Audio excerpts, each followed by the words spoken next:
میرا سارا سوال یہ ہے کہ آج کل ہر طرف سوشل میڈیا پہ پرنٹ میڈیا پہ ایک ہی خبریں چل رہی ہیں. کبھی کہتے ہیں ایمرجنسی لگ رہی ہے ملک میں, کبھی کہتے ہیں صدارتی نظام آ رہا ہے, اس کی بھی خبریں بھی چل رہی ہیں, میڈیا پہ بھی بحث ہو رہی ہے.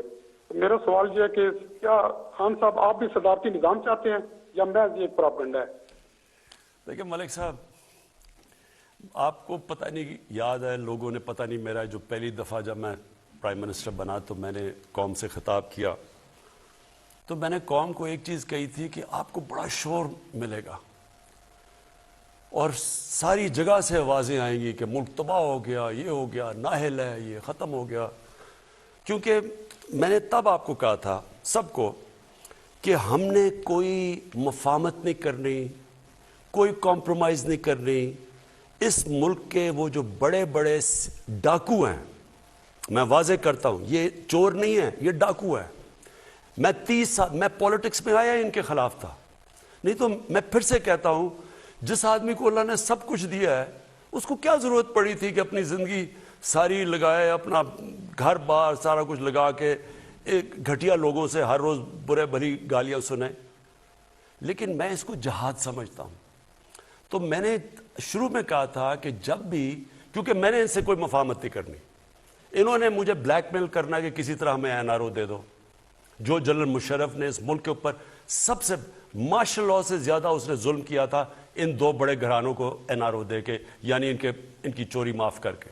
اور اس قوم نے جو قیمت اٹھائی ہو اس کی ہم آج بھگت رہے ہیں کہ آدھا پیسہ جو ہم اکٹھا کرتے ہیں ٹیکس سے, وہ آدھا پیسہ چلا جاتا ہے ان کے لیے ہوئے قرضوں کی قسطوں کے اوپر. تو ملک چلائیں کیسے, کہ لوگوں کے کیسے تعلیم دیں, صحت دیں, سٹرکچر ٹھیک کریں, کیسے کریں, جبکہ آدھا پیسہ ان قرضوں پہ جاتا ہے, قسطوں پہ جو انہوں نے لیے ہوئے ہیں.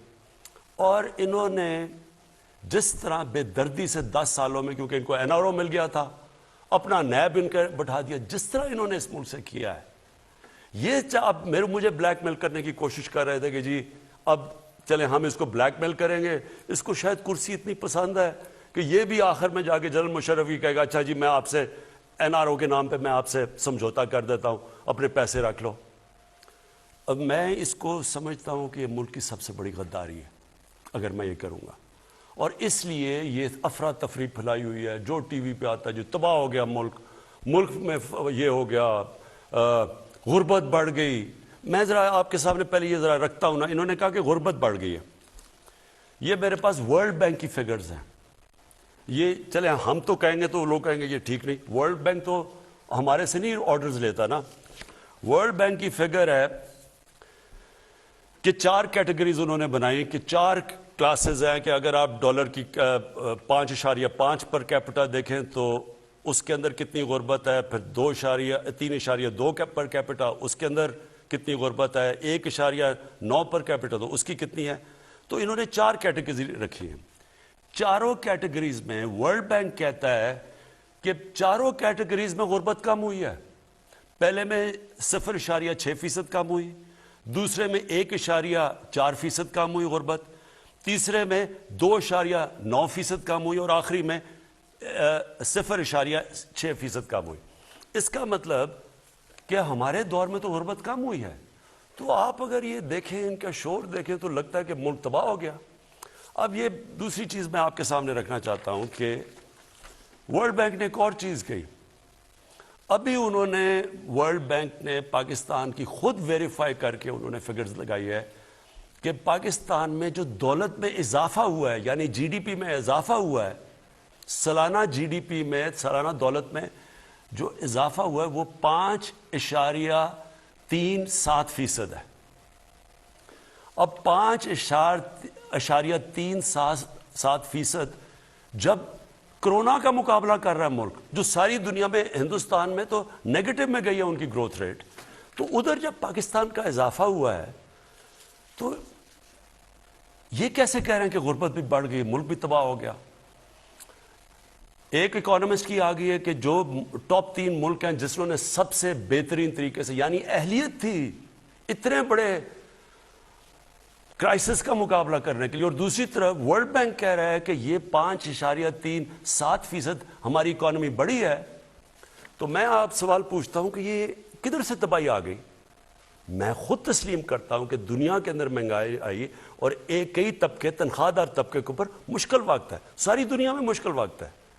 لیکن مجھے یہ بتائیں کہ آپ اگر شام کو ٹی وی دیکھیں اور جو ان کی باتیں سنیں، وہ دو آ جاتے ہیں، ایک بیچارہ تحریک انصاف کا معصوم بیٹھ جاتا ہے، وہاں باقی اینکر بھی مل جاتا ہے، وہ دو ان کے ساتھ جو دوسرے ہوتے ہیں، ملک مارا گیا، تباہ ہو گیا، یہ ہو گیا.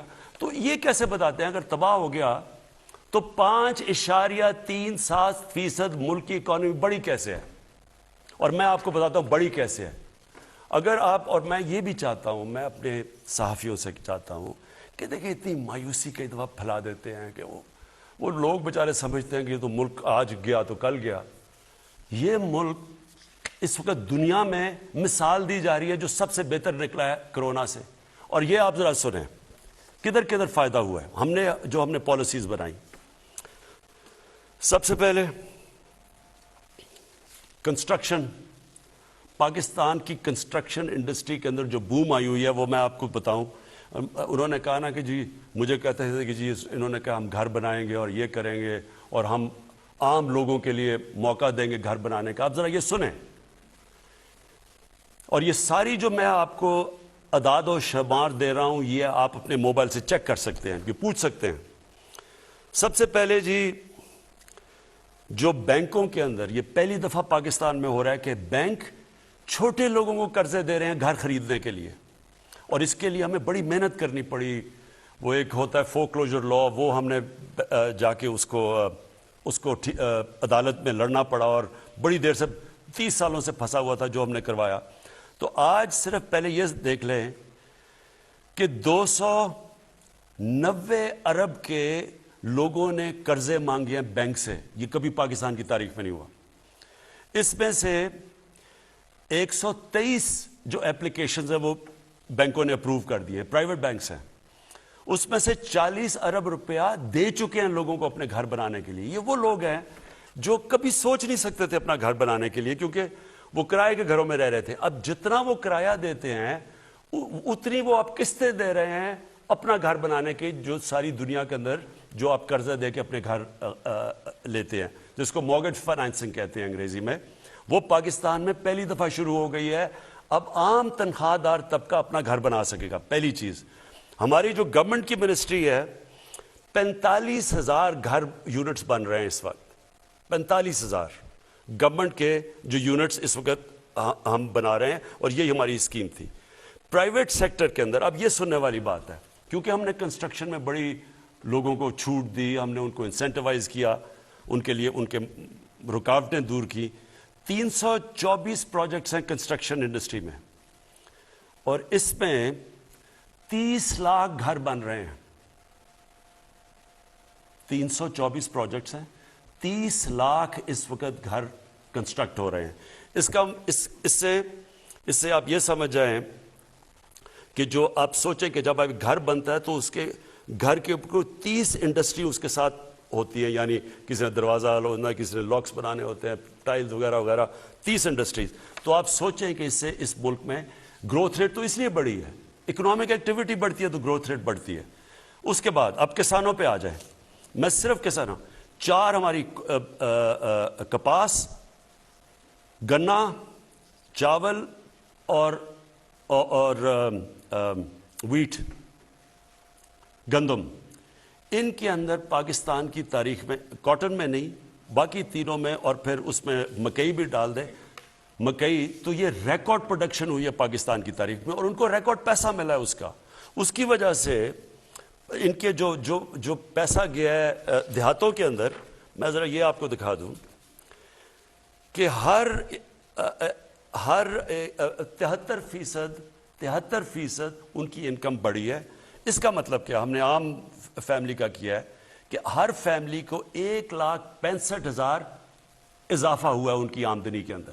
یہ دیہات کے اندر میں بات کر رہا ہوں. اس کے بعد آگے چلے جی، انڈسٹری، لارج سیل انڈسٹری، بڑے مزدوروں کو نوکریاں ملتی ہیں. 10% اضافہ ہوا ہے آج ہماری لارج سکیل مینوفیکچرنگ پہ. میں بات کر رہا ہوں کہ کیوں یہ 5.37% گروتھ ریٹ میں اضافہ ہوا ہے. ہماری لارج سکیل مینوفیکچرنگ میں 10% گروتھ ہوئی ہے، دیر کے بعد ہوئی ہے. گاڑیوں کی پروڈکشن ریکارڈ کے اوپر، ٹریکٹرز 15% بڑھے ہیں، موٹر سائیکل ریکارڈ سیلز ہوئی ہیں. پیسہ آیا تو یہ ہو رہا ہے نا.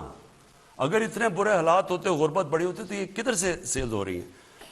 پاکستان کی ٹیکس کلیکشن تاریخ میں کبھی اتنا ٹیکس اکٹھا نہیں ہوا. 6000 ارب انشاءاللہ ہم ٹیکس اکٹھا کریں گے، اور میں آپ کو انشاءاللہ میں نے وعدہ کیا تھا کہ ہم 8000 ارب روپیہ پاکستان سے میں ٹیکس اکٹھا کروں گا. انشاءاللہ اس سے بھی آگے جائے گا. جو اب ہم جو آٹومیشن لے کے آ رہے ہیں، ٹیکنالوجی لے کے آ رہے ہیں، ٹیکس بیس بڑھا رہے ہیں. اچھا، پھر کارپوریٹ سیکٹر آ جائیں. جو بڑی بڑی بزنسز ہیں، ان کی پروفیٹیبلٹی جو میں نے کہا کہ ان کو میں اب کہوں گا کہ آپ مزدوروں کی تنخواہ بڑھائیں. انہوں نے 930 ارب روپے کا فائدہ ہوا ہے. انہوں نے یہ 2021 کے سال میں ان کی پروفٹ بڑھے ہیں، ان کی پروفٹس میں اضافہ ہوا ہے. پرائیویٹ کریڈٹ آف ٹیک، یعنی جو انہوں نے پرائیویٹ کنسرنز ہیں، جنہوں نے انویسٹ کرنا ہے، جنہوں نے سرمایہ کاری کرنی ہے، انہوں نے ریکارڈ ان کے کریڈٹ میں یعنی بینکوں سے انہوں نے پیسہ لیا ہے انویسٹ کرنے کے لیے، جو 10 سال میں سب سے زیادہ لیا ہے.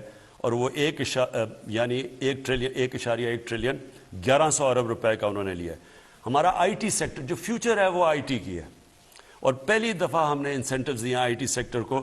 ان کی 2 ارب سے 3.5 ارب ڈالر کی ایکسپورٹس بڑھی ہیں. حالانکہ یہ کچھ نہیں ہے، 47% انکریز ہوئی ہے، لیکن جو ہم اب ان کی مدد کر رہے ہیں، انسینٹیوز دے رہے ہیں، فیوچر یہ انشاءاللہ یہ سب سے تیزی سے بڑھے گا. ایکسپورٹس ہماری ریکارڈ ایکسپورٹس ہوئی ہیں. ہماری اس وقت 31 ارب ڈالر کی ایکسپورٹس ہیں جو ریکارڈ ہے. میں سمجھتا ہوں یہ بہت کم ہے، لیکن ہم پورا زور لگا رہے ہیں، کیونکہ ملک تو تب ترقی کرے گا جب ایکسپورٹس بڑھیں گی. اس کے اوپر پورا زور لگایا ہوا ہے. اور ریمیٹنسز جو بیرون ملک پاکستانی، انہوں نے سب سے زیادہ پیسہ بینکوں کے تھرو اس باری بھیجا، 30 ارب سے زیادہ، 30 ارب ڈالر سے زیادہ. اس کی وجہ سے ہماری جو میں آپ کو کہہ رہا ہوں کہ ملک کے اندر یہ جو گروتھ ریٹ جو ہم کہہ رہے ہیں کہ یہ سارے پہلے تو کہتے ہیں اتنا برا حال ہے، اب ایک دم جب پتہ چلا کہ 5.37 ارب کی گروتھ ریٹ ہوئی ہے، اکانومی بڑھ رہی ہے، تو اب وہ خود ہی ان کو سمجھ نہیں آ رہی کہ اس کا کیا جواب ہے. تو اس کے کوئی بہانے مار رہے ہیں. میری پھر سے اپنی میڈیا سے، لوگوں سے میری آپ سے ریکویسٹ ہے کہ دیکھیں، تنقید بہت ضروری ہوتی ہے ایک ملک کے لیے. اور میں پھر سے کہتا ہوں، میں 50 سال سے میں تو پبلک آیا میں ہوں، میں تو تنقید سنتا آیا ہوں، اور تنقید کو ایک اچھی چیز ہوتی ہے. لیکن ایک پروپیگنڈا ہوتا ہے، ایک فیک نیوز ہوتا ہے، جو جان کے فیک نیوز کے ذریعے ایک ملک میں یہ جو مایوسی پھیلائی جا رہی ہے، جی تباہ ہو گئے، مارے گئے، جی ملک ختم ہو گیا. یہ وہ لوگ ہیں جو مافیاز ہیں. میں پھر سے اپنی قوم کو بتانا چاہتا ہوں، ہمارا مقابلہ مافیاز سے ہے. یہ عام لوگ نہیں ہیں، یہ پولیٹیشنز نہیں ہیں، یہ مافیاز ہیں، جن کا صرف ایک مقصد ہے کہ کسی طرح یہ گورنمنٹ اس لیے گرے کہ کیونکہ ان کی وہ جو کھانا پینا، جو روزی لگی ہوئی تھی، جو حلوے کھا رہے تھے، جو باہر ان کی اپارٹمنٹس تھی، یہ اس کے اوپر ٹانگ نہ آ جائے، کہیں ان کا احتساب نہ ہو جائے. اور یہ بیٹھ کے، اور اس کے اندر میڈیا میں لوگ بیٹھے ہوئے ہیں، افسوس سے کہنا پڑتا ہے کہ وہ ان کے ساتھ مل کے مسلسل مایوسی پھیلا رہے ہیں. تو ان سے میں آج یہ پوچھتا ہوں کہ اس کا کیا جواب ہے کہ آپ نے تو جو جس طرح کی مایوسی پھیلائی ہے، بتائیں کہ یہ گروتھ ریٹ 5.37% کی کیسے ہوئی ہے؟ اور یہ ہم نہیں کہہ رہے، یہ ورلڈ بینک کہہ رہا ہے. یہ جو ساری میں نے سیکٹرز کے اندر گروتھ ہو رہی ہے، یہ بڑھ رہے ہیں، یہ کیسے ہو رہا ہے؟ اگر یہ اتنے برے حالات تھے تو یہاں تو آج بینکرپٹ ہونا چاہیے تھا لوگوں کو. اس وقت تو لوگوں بے روزگاری بڑھنی چاہیے تھی. روزگار بھی بڑھ رہا ہے، غربت بھی کم ہو رہی ہے، ملک کی دولت میں بھی اضافہ ہو رہا ہے، ٹیکس کلیکشن بھی بڑھ رہی ہے، ایکسپورٹس بھی بڑھ رہی ہیں. تو یہ مایوسی کس چیز کی ہے؟ اور پھر بلومبرگ ایک میگزین ہے جو کہ پھر سے میں کہتا ہوں ساری دنیا میں اکانومیز کو، ہر ملک کی اکانومی کے اوپر تبصرہ کرتی ہے. وہ کہہ رہی ہے کہ پاکستان کی جو اب اکانومی ہے وہ سسٹینیبل راستے پہ چلی گئی، اور آگے انہوں نے پریڈکٹ کیا ہے کہ ملک صحیح طرف آگے جا رہا ہے. ہم تو نہیں کہہ رہے. تو میں اس لیے اپنے لوگوں سے ریکویسٹ کروں گا کہ بیلنس کریں. تنقید تو اچھی ہوتی ہے، لیکن ساتھ ساتھ یہ بھی تو بتائیں، اس کا بھی تو بتائیں کہ یہ جو ملک میں فائدے ہو رہے ہیں. جی، آپ کی کالز کا سلسلہ جاری ہے. 0519224900. ہمارے ساتھ اگلے کالر کون ہیں؟ السلام علیکم.